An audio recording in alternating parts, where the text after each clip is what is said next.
Hello, Feuzion. My name is Alex Hughes, host of Fusion News. You are watching a brand new Fusion News episode. Today is January 25th, 2017, 6 p.m. here on the East Coast, 3 p.m. on the West Coast. I am joined by the man that you always have to follow on Twitter here in upstate New York to follow along with high school sports, James Allen, Times Union sports reporter. So, James, how are you doing tonight? Other than being sick, Alex, I'm doing okay. Well, I hope you feel better. I know the basketball season is wrapping up in just a few weeks. Can't believe it's almost over already. Seems like we just got started. And the Shelmont Sabres, of course, started off the season kind of slow, but they have picked up over the past few weeks, defeating the undefeated Ichabod Crane. And we saw them pick over a few wins over the past few weeks. So going forward, do you see the Shelmont Sabres basketball team making a run in this playoffs or no? They very well could, Alex. I mean, the Class B's, again, like they were last year, pretty wide open. Even though a couple of top seeds got to the final in Hudson and Glens Falls last year, I thought there was a lot of good games. There was certainly a lot of intrigue in the Class B playoffs. I think it's going to be similar to that. Maybe not as many teams capable of getting to the final, but I certainly think there's a lot of teams that may not be a top four seed that are very capable of pulling an upset or two. And Shelmont certainly in that. And you look at the Cornell Council, not only Shelmont, but Fort Bleak, another team that got off to a slow start. And they just beat Jacob the other night at the Cornerstone Civic Center on Sunday. And they also, had some good wins earlier on after a 1-3 start. So those are two teams right there that may not be the highest seed when we get to the Class B playoffs. And I certainly think both of them are very capable of beating some of the top teams. In Shelmont's case, they already beat one of the top teams in Ichabod Crane. Yeah, definitely.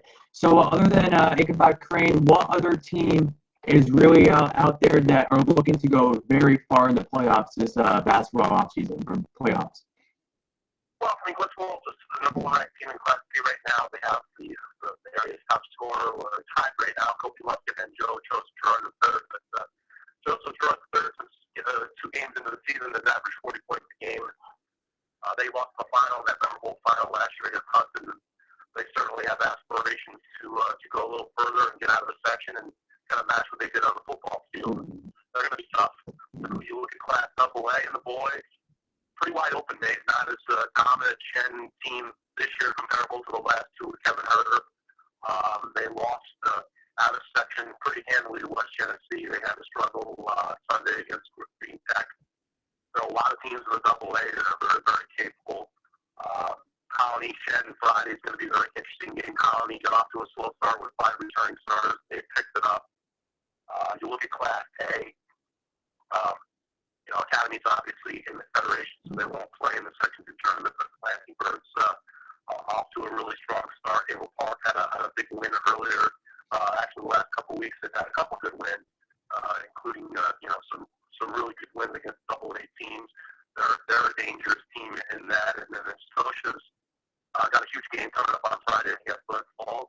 They got off to a loss in their first game against Hottenburg Tree Academy. They've revealed off a bunch of wins in a row since then. And then you look at Class C and D. Some very interesting matchups there. Granville had a great season. They just got upset the other night by Whitehall, which is kind of unexpected. They were run the table in the Adirondack League, beating all the top teams. You got Stillwater's having a great year in the Wadsworth League. And then you look at Class D, you got Fort Ann with Tyler Madison as an all-time league scorer for them. And then Kobe Lufkin's got over 2,200 points and has a shot to break Joel Winkowski's Section 2 record this year. Yeah, that's awesome. Now, you mentioned Glens Falls, and of course, Joe Gerard III is also averaging 40 points a game, like you said earlier. So, Joe Gerard III made a not, official visit to Michigan a few weeks ago. So, do you think potentially, where do you see Joe Gerard III possibly going to college to play basketball? Well, it's going to be very interesting, Alex, because right now he's got 1,753 points through 14 games in the sophomore year.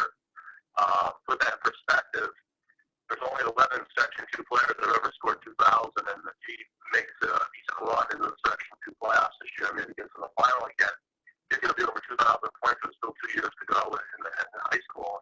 The state record is Lance Stevenson, who plays in the NBA. He had 2,946 points. So very conceivably, if say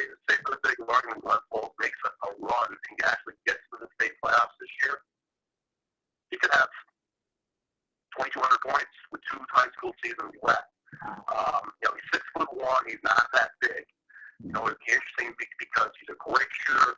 He's I think he's a better playmaker than some people would give him credit for because they see his scoring numbers. But I've watched him quite a bit, and when he plays with the City Rocks and he plays in the against the elite competition, when he's got some other really good players around him, he can definitely create.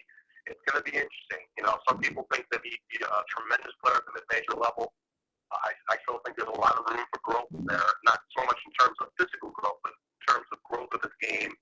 And if he can get stronger, I think he might be in a situation where he might have to, he may redshirt. He may need a little bit more time to get a little stronger upper body to be able to play at the higher level. I think it's going to be very interesting because, you know, some of the schools that are looking at it right now, the Syracuse of the world, Michigan, and, you know, he's drawing a lot of interest. He already has 4 offers. He's doing a lot of the unofficial visits.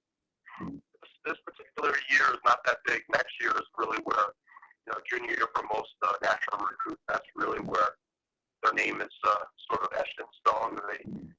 They make their name among the college basketball coaches, and then they figure out, you know, where he's going to fit in. I think it's going to be very intriguing to see how it all plays out, but he certainly has a great upside going forward. Now, James, when you hear 40 averaging 40 points a game, you might question, is this, you know, player a ball hog and he doesn't pass the ball a lot? But if you look at the stats, he does have a lot of assists, right? Yeah, I was at his game actually on Saturday. They played St. Joe's Memorial from, Rice Memorial from Vermont. And he did pass the ball. In fact, he hit a couple of tremendous assists at the end of that game. And he was getting triangled in 2, and there was a couple of times where they had 3 people guarding him. He definitely gives the ball up. Yeah, he does take a lot of shots, but that's sort of the way that their offense is set up. And Tony Green's kind of unsung hero for them. He's averaging 18 points a game and does a lot of dirty work for them down low. But no, he can definitely pass the ball. But, you know, he does get his shots. He creates a lot of offense, and he gets to the line. And some people are like, oh, he just fouls too much. Well, you know, if he drives to the basket and guys are hacking at him, I mean, he's going to get calls, and he's, 90% from the line. So he's going to score a lot of points that way. But he's very smart in terms of how to establish, breaking down somebody off the dribble. He knows how to come up, pick, so he gets a lot of fouls that way, too. And he's very smart. He is very much a very high basketball IQ. And, yeah, he averages, he's averaging 36 per season. He's averaging 40 since the first 2 games of the year because he was coming off football. He had 27 and 21 his first 2 games. But since then, he's averaged 40. So this season, he's averaging 36 and a half. But the way things are going, the way he's on the uptick, he could be averaging 40 by the end of the year. Wow. And we're joined by James Allen, Times Union sports analyst, always adding great insight to the high school sports scene here in upstate New York. So, James, I have to ask, let's switch gears and talk some NFL football. Of course, the Super Bowl takes place next Sunday night between the Falcons and the Patriots. Now, I have to ask you, who is your pick in this Super Bowl matchup? Well, it's interesting, Alex, because these are the teams I picked to get here at the start of the playoffs. So, not that I was going way out on a limb there. I didn't think it was that difficult to pick these 2 teams. But a lot of people got on the bandwagon with Aaron Rodgers and Green Bay. But it's going to be interesting. I definitely think Atlanta has a very good chance. It's going to be dependent on a couple of things. I think they're going to have to go look from Atlanta's perspective. The defense is not the greatest, but they can come up with turnovers. They're going to need to put some pressure on Tom Brady. You've got to give him some different looks. You can't give him the same look. He's too smart. You've got to be able to mix up what you're going to do. I think I think it's imperative for Atlanta to do what they've done pretty much throughout the year, which is get out on top on teams, sort of dictate how the game is being played. If they don't do that, I think they're going to have a hard time. But they certainly have an offense, and they have a much diversified offense. But if New England's defense is in trouble, New England's really good about exploiting matchups that they think they can take advantage of. While I think Atlanta has the personnel to do the same thing to them. So I think we could see something like a 31-28 game. I certainly give Atlanta very much a chance to win that game. Okay, great. Thank you, Mr. Allen, for coming on my show tonight, and hope to talk to you very soon. And at least it's not football season, and you're standing out in the cold anymore since you are sick now. So hope you feel better, James, and thanks for coming on my show tonight. I appreciate it. Anytime. Thank you. Okay, Fuse Nation, come back here at 7 p.m. with another live Sports Fusion episode. I'll be talking to a news reporter from Atlanta, Georgia, breaking down what does she think about the Falcons in the Super Bowl, as well as the energy within the city of Atlanta that they made the Super Bowl. Fuse Nation, I'll be back here live at 7 p.m. Thanks for watching. Always be a subscriber of Fusion News. Hit the like button, hit the subscribe button. See you very soon, and always be kind to one another. Thanks for watching.